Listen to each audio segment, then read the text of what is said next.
저희 한국 사회가 상당히 다문화적인 그런 사회가 되어가고 있는 것 같습니다. 그래서 매년 외국에서 한국에 들어와서 살게 되는 사람의 숫자가 한 2, 3만 명 꾸준히 들어온다고 그러니까요. 굉장히 많은 숫자죠. 그래서 한국 뉴스 보면은 외국인 아내와 다퉈가지고 문제 생긴 남자라든지 복잡한 얘기 많이 나오더라고요. 근데 오늘 이 박노자라는 분, 혹시 아는 분들 계십니까? 박노자 씨 이름 들어본, 별로 없으시네요. 몇 분 좀 손을 들어보셨는데, 이 박노자 씨를 잠깐 좀 소개를 해 보겠습니다. 이분이 아주 중요한 얘기를 좀 했기 때문에, 어떤 분인지 이분의 먼저 한국어 실력을 한번 보죠.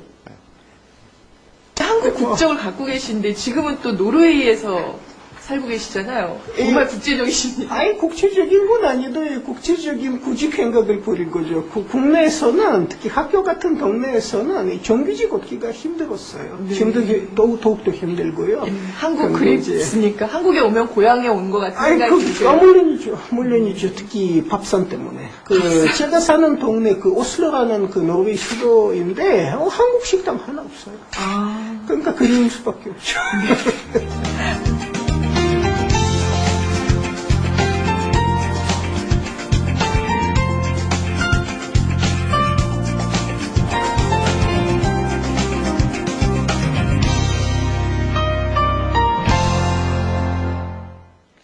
정종윤 형제하고 비슷하게 말하는 것처럼 보이죠. 미안합니다. 미안합니다.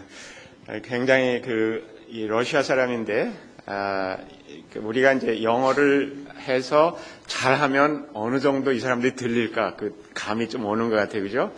액센트가 있기 때문에. 그러나, 제가 보기에는 대단히 언어 실력이 뛰어난 사람입니다. 물론 소련에서 이미, 한국학을 공부해서 한국의 고려대학에 잠시 유학을 왔다가 또 한국 부인을 만나서 결혼도 하고 지금은 이제 노르웨이에서 지금 자기가 소개한 것처럼 한국학을 가르치는 교수로 이렇게 지내고 있죠. 이분이 한글로 우리말로 책을 또 많이 썼어요. 그래서 이분이 쓴 책 중에 보면 제가 이게 되는지 모르겠네요. 네. 당신들의 대한민국이라는 책을 처음 내놨거든요. 자기가 쓴 거예요. 누가 번역해 준 것도 아니고. 근데 그거 읽어보면 어려운 말 참 많이 써요. 굉장히 똑똑한 사람이라는 걸 알 수가 있죠. 특별히 한국 역사를 또 공부했기 때문에 한문도 꽤 읽을 줄 알고 이런 사람인데 이 책에 보면 이런 내용이 있습니다.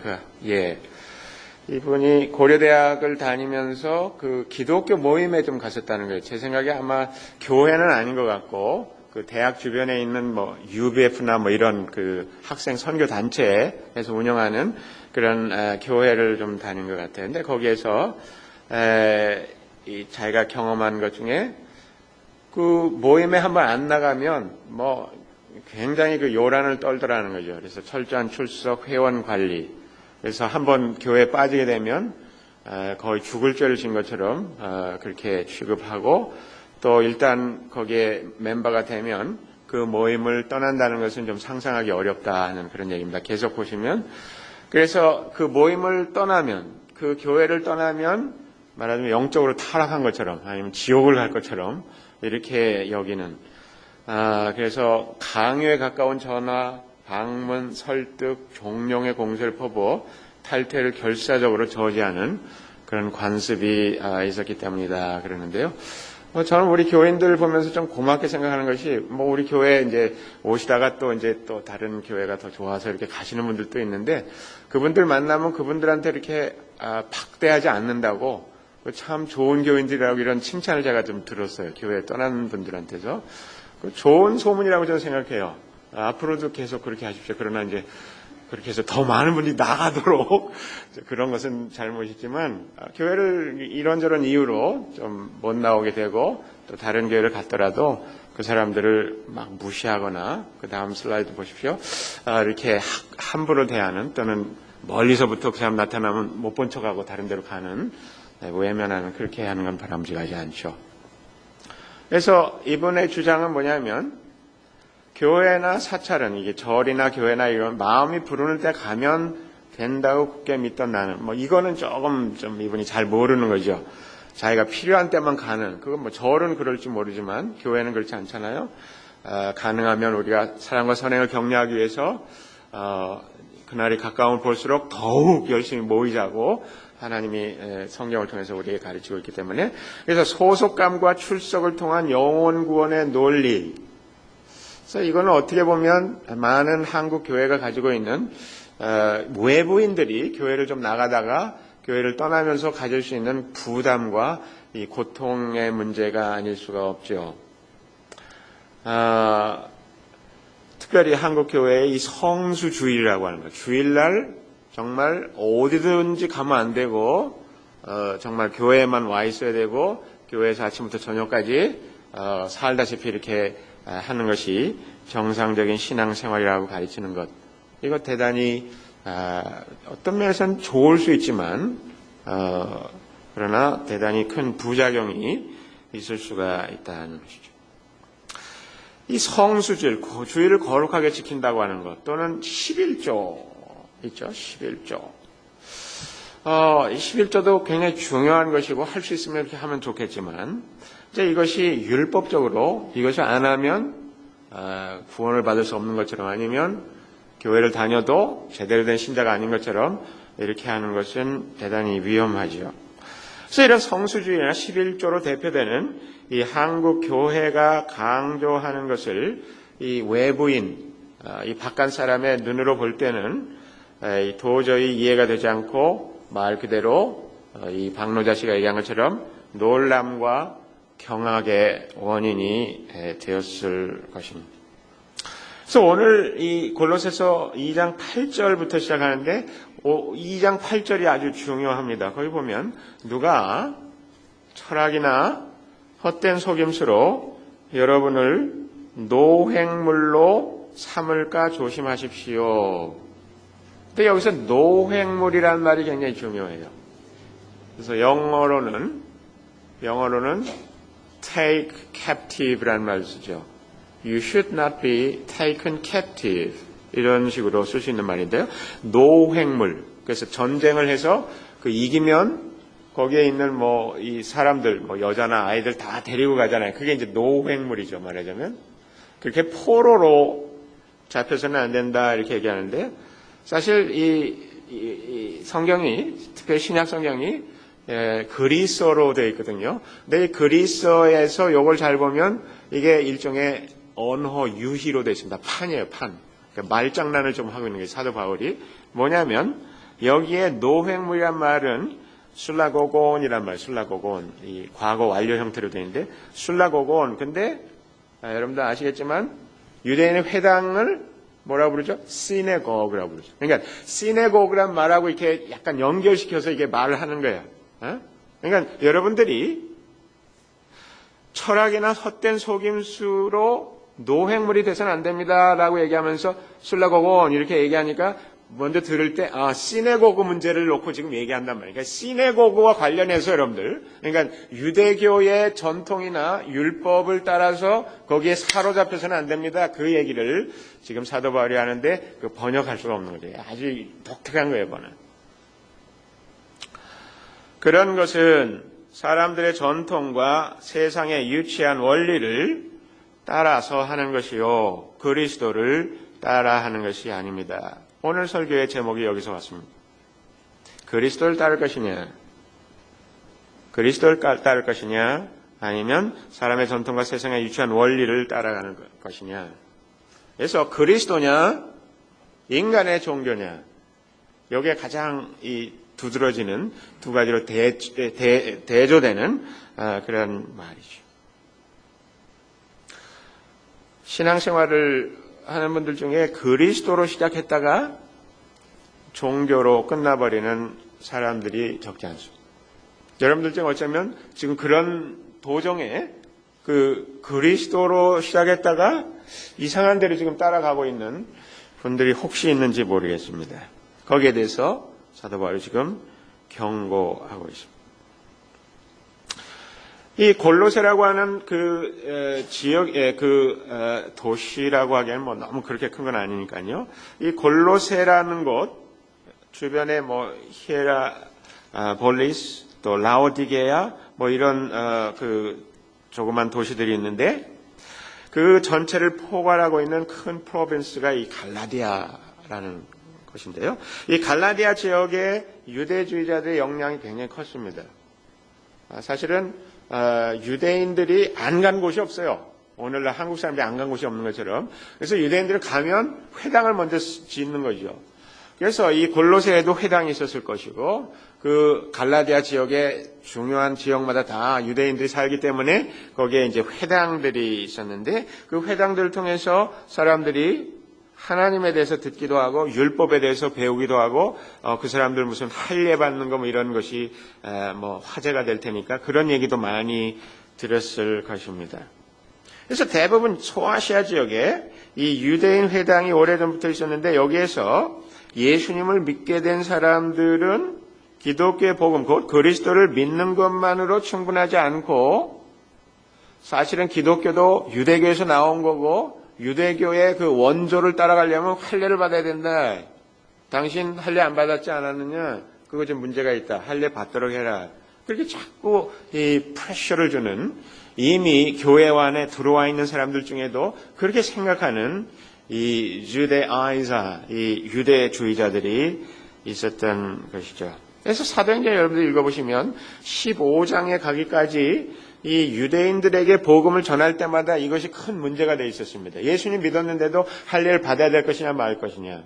예수님 믿고 있는데 이 모세의 율법을 따라가야 될 것이 말 것이냐. 그래서 돼지고기를 먹어야 될 것이냐 말 것이냐. 뭐 이런 문제를 가지고 설왕설래하는 그런 경우들이 있었다는 것이죠.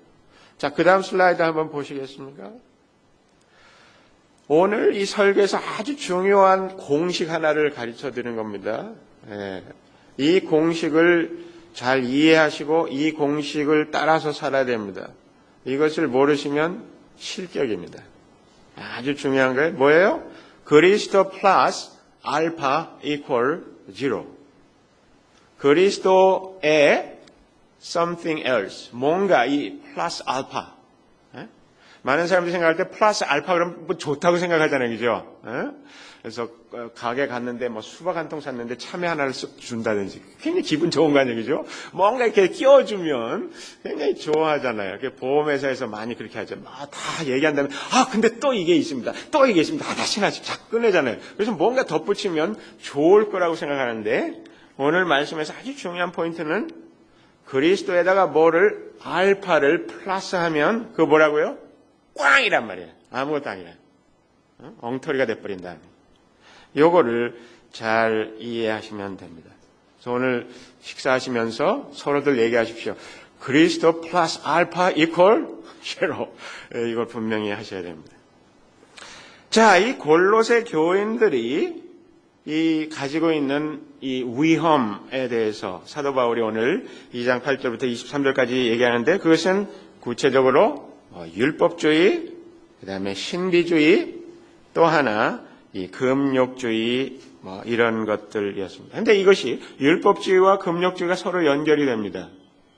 또 신비주의는 율법주의, 금욕주의의 어떤 모티베이션이나 인스피레이션을 제공하는 그런 서로 영향을 주고받는 관계 가운데 있었던 것이죠. 그걸 한 가지씩 이 세 가지를 한번 살펴보겠습니다. 첫 번째, 이 율법주의에 대해서 생각해 보는데요. 16절에 보면 이런 말씀이 있습니다. 그러므로 먹고 마시는 일이나 명절이나 초승달이나 초승달 축제나 안식일 문제로 아무도 여러분을 심판하지 못하게 하십시오. 이런 것은 장차 올 것들의 그림자일 뿐이요 그 실체는 그리스도에게 있습니다.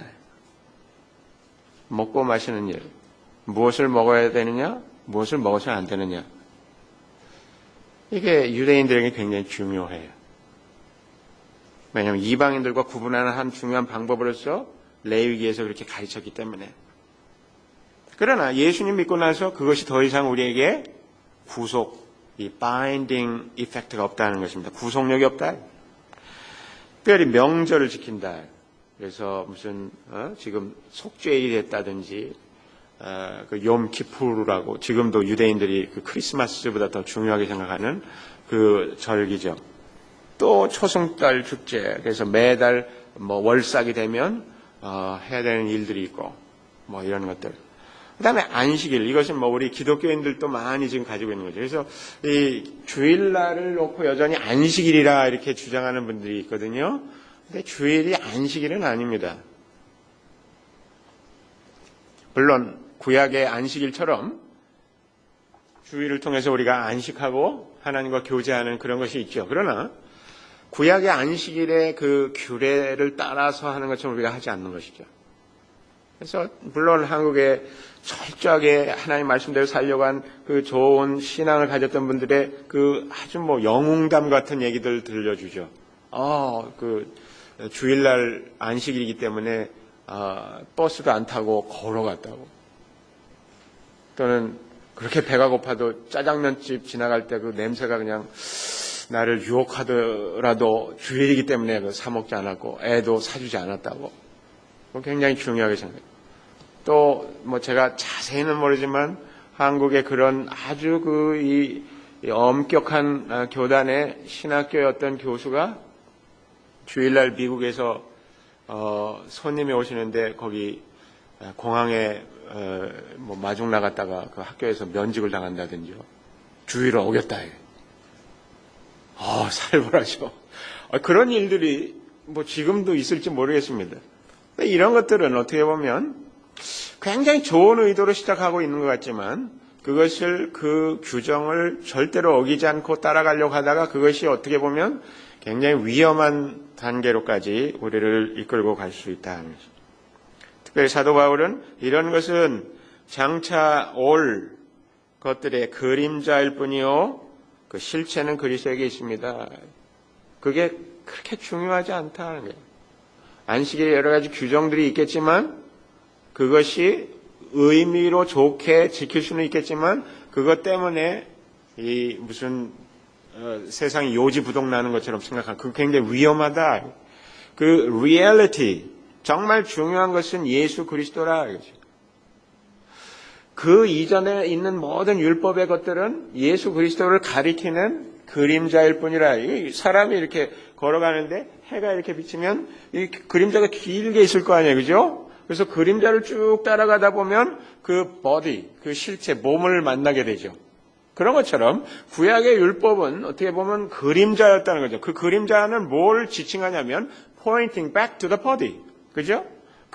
이 원래 서 있는 그 사람의 몸을 가리키는데 그 몸통이 예수 그리스도라 이거죠. 율법은 그림자에 불과하다. 그 그림자 붙들고 늘어지지 말라.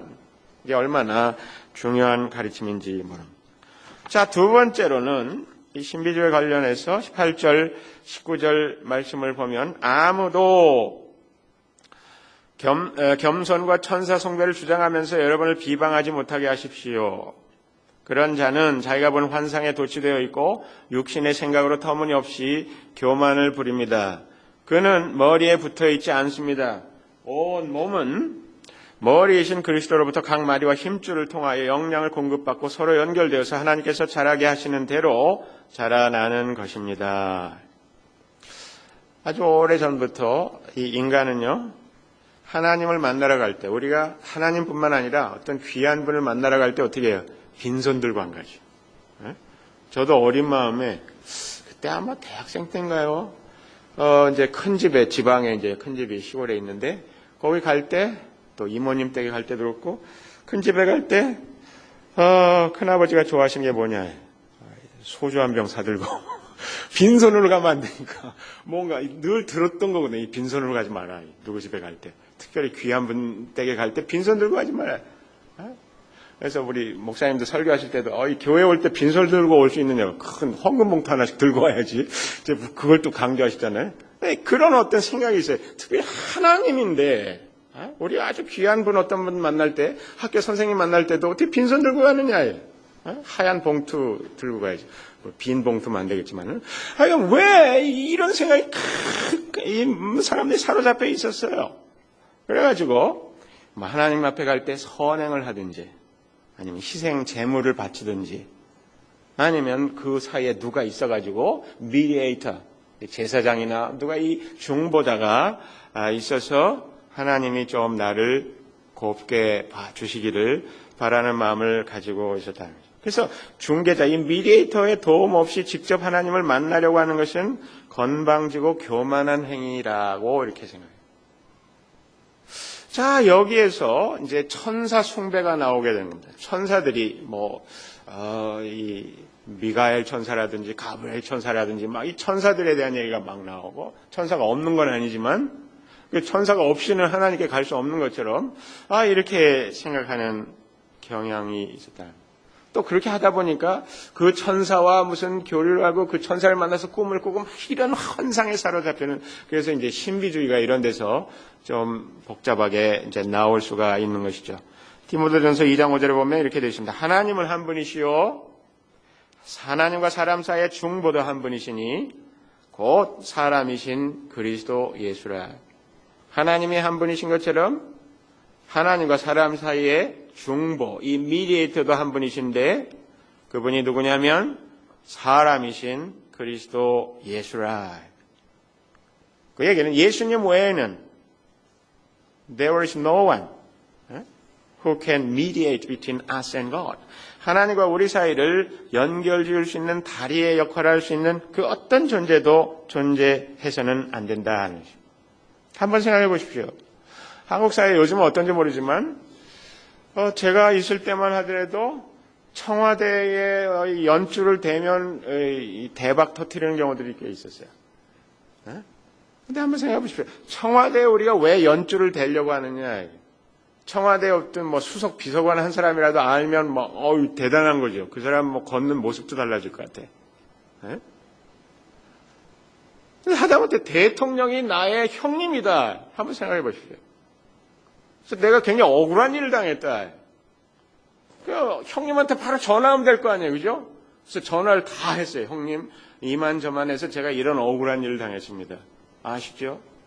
저희 수원 검찰청의 김아무개 검사가 저를 굉장히 힘들게 했습니다. 손 좀 봐주십시오. 걱정하지 마라. 그 사람에게 직접 얘기도 안 하겠죠. 법무부 장관에게 한번 얘기해서 그렇게 정리할 수 있을지 모르죠. 근데 이 사람이 형님하고 그렇게 전화를 잘 하고 나서 조금 불안해가지고 집 앞에 있는 경찰서에 가서 또 좀 문제를 좀 해결해달라고 했다 생각해 보십시오.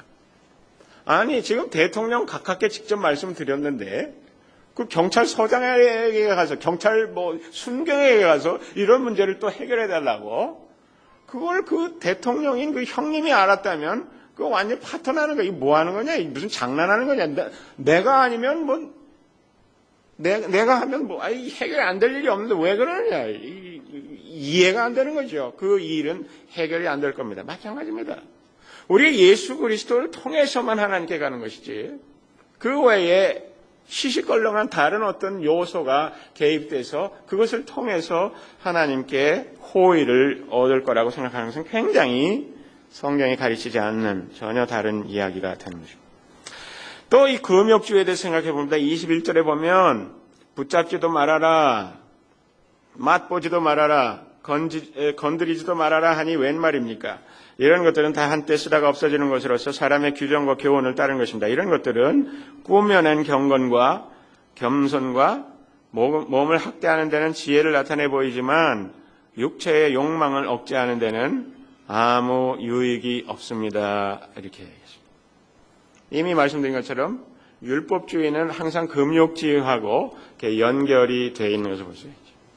그래서 율법적으로 이게 뭔가 전혀 틀림없이 하나라도 남김없이 그것을 잘 따라가려고 하다 보면 거기에 분명히 자기의 욕망을 억제해야 되는 그런 금욕, 이 에스테티시즘에 빠질 수가 있게 된다는 것이죠. 붙잡지도 말아라, 맛보지도 말아라, 건드리지도 말아라, 하지 마라 이런 것들이 굉장히 많이 있게 되는 것이죠. 그래서 그런 것을 잘 하면서 자기가 굉장히 겸손한 것처럼, 자기가 아주 경건한 것처럼, 아주 훌륭한 그리스도인인 것처럼 이렇게 생각하는 그런 오해에 빠질 수가 있다는 거죠. 근데 그것이 오류가 뭐냐? 그런 꾸며낸 경건과 겸손과 몸을 학대하는 데는 지혜를 나타내 보이지만 아무리 그렇게 해봤자 자기 몸에 자기가 가지고 있는 이 숨겨진 욕망, 이것을 컨트롤하는 데는 아무런 도움이 되지 않는다. 그래서 구체적으로 다음 주에 이 우리가 가지고 있는 욕망의 문제를 어떻게 해결해야 될 것이냐 하는 것을 3장에 가서 사도 바울이 말씀하는 걸 들어볼 수가 있을 것입니다. 자, 이런 얘기를 하시면서 다시 이제 8절로 들어가면 누가 철학이나 헛된 속임수로 여러분을 노획물로 삼을까 조심하십시오. 그런 것은 사람들의 전통과 세상의 유치한 원리를 따라하는 것이요 그리스도를 따라하는 것이 아닙니다. 이렇게 말씀을 하고 있습니다. 그래서 사람들의 전통과 세상의 유치한 원리를 따르지 말고 그리스도를 따라야 된다. 이렇게 말씀하시면서 그리스도가 몸이고 그 그림자의 것을 그러니까 따라가서는 안 된다라는 것을 말씀하고 있는 것이죠. 자, 그런데 9절을 보면 그리스도 안에 온갖 충만한 신성이 몸이 되어 머물고 계십니다. 여러분도 그분 안에서 충만함을 받았습니다. 즉 예수 그리스도가 하나님 그 자체다. 그래서 하나님 이 자체이신 그 몸 안에 하나님의 신성이 완전하게 충만하게 계신 그 예수 그리스도를 내가 모시고 있다면 모든 것이 해결이 된다는 것입니다. 여러분도 그분 안에서 충만함을 받았습니다.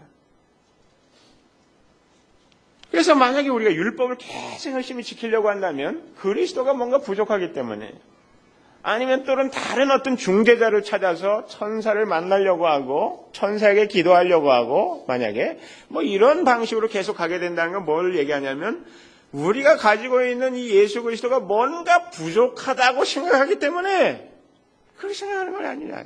그 크게 잘못된 것이라고 지적을 하면서 예수 그리스도가 우리를 위해서 하신 일이 어떤 것인지를 할례와 세례 또는 빚갚음 또 이제 전쟁에서 이겨가지고 개선 행진하는 이런 그 이미지를 통해서 설명을 하고 있죠. 그래서 9절부터 15절 또 16절 17절에 보면 그런 말씀이 설명으로 나와 있습니다. 그래서 뭐 시간이 많지 않기 때문에 다 자세히 말씀드릴 수는 없고 유대교 회당에서 할례를 자꾸 강조하는데 그 할례의 의식이 중요한 것이 아니라 우리가 예수 그리스도를 믿었다면 우리의 육신의 몸을 벗어버리는 즉 우리가 정말로 예수 그리스도를 믿고 있다면 우리의 육체적 욕망을 담고 있는 이 죄악된 sinful nature, 우리 죄악된 본성을 완전히 박살내버리는 그 경험을 하게 된 것이다. 진정으로 예수 그리스도를 만났다면. 그 다음에 두 번째는 이 세례에 대해서 얘기하면서 이제 완전히 그리스도와 함께 묻혔고 이제 그리스도와 함께 이 죽은 자 가운데서 예수 그리스도를 살리신 하나님의 능력을 통해서 우리도 그리스도와 함께 다시 살아났다. 이제 이 죄로 말미암아 죽은 그 과거는 우리의 것이 아니다 하는 것을 말씀하고 있습니다. 또 그 다음으로는 빚진 것과 관련해서 많은 사람들이 죄의 문제를 생각할 때 마치 빚을 진 사람의 심정처럼 그렇게 살아가고 있습니다. 그래서 우리는 뭔가 좀 잘해서 선행을 해서 뭔가 이 불교적인 표현입니다만은 적선이라고 하잖아요. 적선. 적선이라는 게 뭐 적이라는 게 이 쌓아나간다는 거예요. 적. 적. 야적한다고 그러죠. 밖에 이 들판에다가 뭐 물건을 잔뜩 쌓아놓으면 야적한다고 그러는데 그 적자가 그거예요. 근데 이 적선, 그러니까 선을 자꾸 쌓아서 어떻게, 왜 쌓는 거예요? 쌓아서 하나님께 가려고 하는 거예요. 아니라. 그렇게 되는 거 아니라. 이미 우리가 정말로 도저히 갚을 수 없을 것처럼 보이는 그 모든 도저히 감당할 수 없는 그 빚 문서를 완전히 말하자면 하나님께서 예수 그리스도를 통해서 14절에 보면 지워버렸다.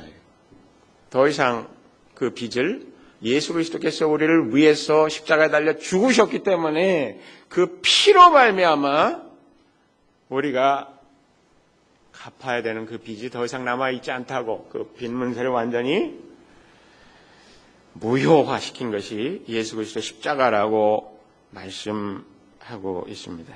고로 우리는 이제 완전한 구원을 예수 그리스도를 철저히 의지하고 믿는다면 이제 완전한 구원을 받은 것이라는 말씀을 드릴 수 있는 것입니다. 이제 몇 가지 실제적으로 오늘날 기독교인들이 가질 수 있는 이 도전들이 어떤 것인지를 말씀드리면서 말씀을 마치도록 하겠습니다. 아마 지금 이 시대에는 할례에 대해서 부담을 가지는 기독교인들은 거의 없으리라고 생각해요. 그죠? 여러분들이 나 할례 안 받아서 이거 구원이 안 될 것 같아. 이렇게 생각하는 분이 있습니까? 거의 없죠. 에? 그런 사람 없을 거라 생각해요. 즉, 우리는 어떻게 보면 상당히 다른 문제를 가지고 있는데요. 그 문제들도 이 골로새서 얘기하는 것과 아주 비슷한 문제들입니다, 사실은. 뭐냐면, 이 믿음이 아주 좋아 보이는 사람들 중에 기도할 때 막 슉슉 소리 나고 말이죠. 목신 여인이 돼가지고 막 기도할 때 왜 목이 그랬냐, 은혜 받아서 그래 이렇게 나오는 이런 분들 중에 이제 어떤 얘기들이 있냐면 나도 예수 믿는다고 하면 뭐라고 얘기해? 예수를 믿을 때 성령으로 세례를 받았느냐? 머뭇머뭇하고 있으면 그런 거 내가 예수를 확실히 믿긴 하는데 성령 세례 내가 잘 모른다. 그거 봐. 방언을 하느냐고. 방언 하려다가 못했다고. 이러면 이제 큰일 나는 거죠. 당신 지금 성령 세례 못 받은 것이고 예수는 믿을지 모르지만 성령 세례 못 받았으면 당신 까짜다. 이것이 큰 부담이 되는 분들이 있습니다. 그러니까 이분들이 성령 세례 받았다는 것을 입증하기 위해서 방언하기를 기를 쓰는 거죠. 그러니까 기도원 가가지고 난리를 내는 게 소나무 뿌리 하나 뽑아. 밤을 새든지. 그래가지고 말이 안 되더라도 말을 만들어가지고 방언을 하든지. 제가 말씀드린 것은 방언이 있느냐 없느냐 그 문제가 아니라는 거죠. 중요한 것은 방언을 하는 문제를 가지고 그 사람의 신앙의 진위를 가리려고 하는 이것이 굉장히 심각한 문제라는 거죠. 이것을 놓고 사도행전 구절구절 돼가면서 막 반박하려고 하는 그런 사람들이 있습니다. 사도행전을 정확하게 잘 이해하지 못하기 때문에 그렇게 얘기하는 것이죠. 방언뿐만 아닙니다. 밋밋해 보이는 신앙생활의 식상에서 여러 가지 기적이나 어떤 체험을 구하는 사람들이 이 대단히 위험한 가운데 빠질 수 있다는 것입니다. 많은 교회들이 이런 식으로 교인들을 막 몰아붙이는 그 분위기로 몰아붙이는 그런 경우들이 얼마나 많이 있는지 모릅니다. 여러분 속지 마십시오. 여러분들이 분명히 예수 그리스도를 온전히 나의 주, 나의 왕으로 여러분들 삶 속에서 모셨다면 방언을 못하는 것이 문제가 아닙니다. 아무런 문제가 아니에요. 사도 바울이 뭐라고 했습니까? 1만 마디 방언을 하는 것보다 나는 한 100마디 알아듣는 말을 하는 것을 택하겠노라. 이렇게 고린도 전서에서 말씀하는 것을 기억할 필요가 있습니다. 또 오늘날 이 복음주의자들이 가지는 함정의 아주 큰 부분은 뭐냐면 성경을 가장 철저히 믿고 하나님을 열심히 섬기는 높은 수준의 신앙을 추구하는 이 순수 복음주의자들의 함정이 뭐냐면 이 율법주의입니다. 아까 말씀드린 것처럼 11조를 하느냐, 주의를 한 번도 빼지 않고 잘 지키느냐, 또 무슨 이 술을 먹느냐, 담배를 피우느냐 이런 문제 가지고 술 먹는 사람 보면서 이게 타락했다고 너무 이렇게 막 밀어붙이는 거. 그렇다고 해서 제가 술독에 여러분들 넣으려고 그러는 거 아닙니다. 또 담배 문제 가지고 막 길길이 뛰면서 저게 기독교인이냐고. 저는 그거 큰 문제 아니라고 생각해요. 다만 그 돈으로 헌금하면 좋겠죠. 연기를 왜 날리느냐고. 그 폐가 나만 나겠느냐고 이렇게 거기다 계속 불을 떼니. 이게 좀 문제죠. 그렇잖아요. 그러나 담배 핀다고 해서 그게 문제가 되겠느냐. 와인을 좀 마신다고 해서 그게 문제가 되겠느냐. 아마 이 설교를 또 듣고서 막 득달같이 달려오는 분들이 있을지 모르겠습니다만은 오해하지 마십시오. 그게 본질이 아니라는 거예요. 그게 본질이 아니에요. 율법주의, 우리의 신앙을 좀먹을 수 있고 결국 우리 신앙을 완전히 뒤흔들어 버릴 수 있는 대단히 위험한 요소일 수 있습니다. 또 마지막으로 이 금욕주의에 대해서 얘기하면요, 이 로마 카톨릭을 얘기하지 않을 수가 없습니다. 로마 카톨릭에서 노력을 많이들 하시죠. 천주교와 개신교, 이 하나인 교회, 이런 책들, 박도식 신부님이 쓴 건데요. 이분의 양력을 보면 대단해요. 신학 박사, 문학 박사 다 이 프랑스 가서 막 받으시고, 훌륭하시죠. 네, 여기에 보면 여러 가지 질문 형태로 되어 있어요. 카톨릭은 마리아 교회인가? 이게 맨 먼저 나와요. 그 사람들이 의식하는 거죠.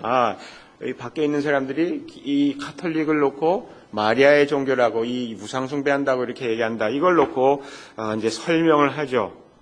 근데 이분 설명이 어떻게 보면 드럼직해요.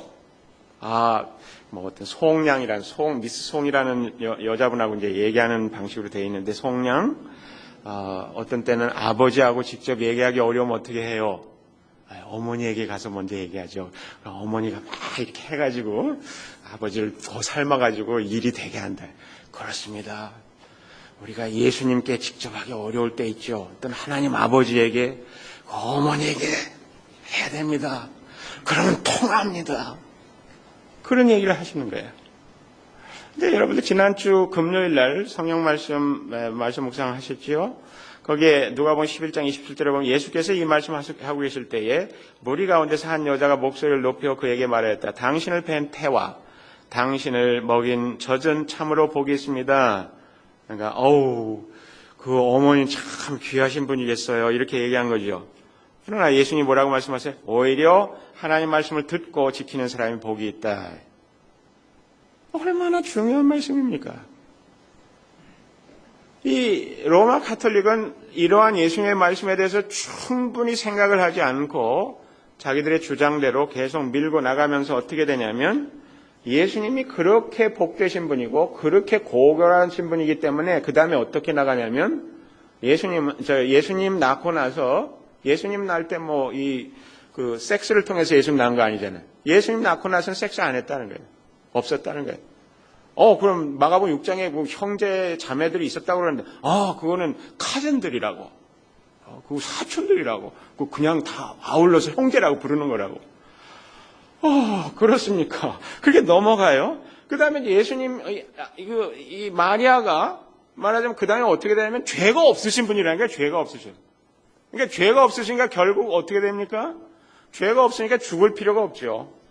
이 죽음은 죄의 삽슨 사망이요 그랬으니까 죄가 없으니까 죽을 필요가 없어서 그게 결국 뭐라 그러냐면 마리아가 승천했다. 그러니까 성경가 없는 얘기인데 한 번 거짓말하면 그 다음에 자꾸 붙이게 되는 겁니다. 이 거짓말을 완벽하게 만들기 위해서 마리아 승천하셨다고. 마리아에게 이제 기도한다고. 그래서 카톨릭에서 마리아를 어떻게 보냐면 co-redemptrix, 우리를 구원하시는 예수 그리스도와 공동 구속자다. 이것만큼 위험한 가르침은 없습니다. 특별히 이 골로새서 말씀 보면 뭐라고 그랬습니까? 그 마지막 화면 그리스도 플러스 알파, 그거 한번 보여주시죠. 제가 이 슬라이드를 더 잘 만들어야 되는데 더 확실하게 전사님한테 다음 주에 좀 부탁해서 확실하게 보이게. 그리스도 플러스 마리아도 안 되고 율법도 안 되고 무슨 신비적인 환상이나 방언이나 기적이나 no. 그것이 결코 우리를 도와주지 않는 것이다. 말씀을 마칩니다. 어떤 교회의 가르침이든지 중요한 것은 거기에 예수님, 이 그리스도가 주님으로서 그 중심에 계시냐, 그분만을 의지하느냐 하는 것입니다. 만약에 그렇지 않으면 그것은 아주 큰 문제입니다. 여러분, 예수 그리스도가 모든 신성의 충만을 가지고 계신 분입니다. 그분을 모시고 있다면 여러분들 그 외에 다른 것이 필요치 않습니다. 왜요? 그분 안에 우리는 완전한 구원을 얻었고 그분만이 사람과 하나님 사이의 유일한 중재자이시기 때문에 우리가 가진 모든 문제가 거기서 완전히 해결되었기 때문입니다. 복음은 충만한 삶이며 자유롭고 무한합니다. 왜냐하면 복음이 곧 예수 그리스도이시고 이 예수 그리스도가 충만한 신성으로서 우리가 가진 모든 문제에 대한 해결이시기 때문입니다. 기도하겠습니다. 아버지 하나님, 우리를 은혜를 베풀어 주셔서 말씀으로 권고하시고 깨닫게 하시고 다시 한번 회복할 수 있도록 도와주시니 감사합니다. 그리스도 외에 그 어떠한 것을 덧붙이고 있습니까? 조심하게 하시고 그것이 얼마나 위험한 것인지 알고 당장 그 길에서 돌아설 수 있도록 도와주옵소서. 예수 그리스도 이름으로 기도합니다. 아멘.